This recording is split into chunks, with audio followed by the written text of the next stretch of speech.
Dim dum da da da dim da da da dim dum da da da dim da da dim dum da da.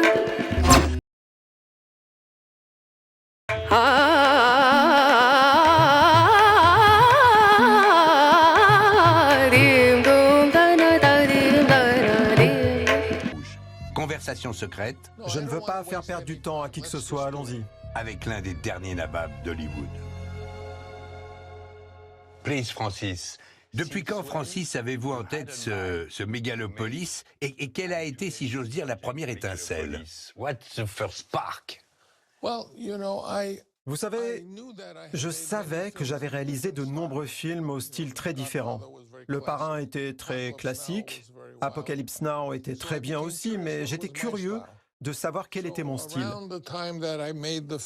À l'époque où j'ai adapté L'Idéaliste de John Grisham, j'ai décidé d'arrêter de travailler, de ne pas m'engager professionnellement, mais plutôt d'étudier et comprendre quel était mon style.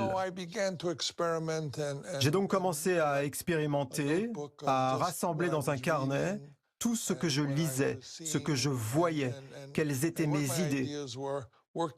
Et finalement, cela m'a amené à vouloir faire une épopée romaine comme Cécile B2000 ou encore comme Stanley Kubrick avec Spartacus. Alors je me suis dit, à quoi ressemble une épopée romaine? Et puis, je me suis rendu compte que l'Amérique moderne, c'était désormais Rome.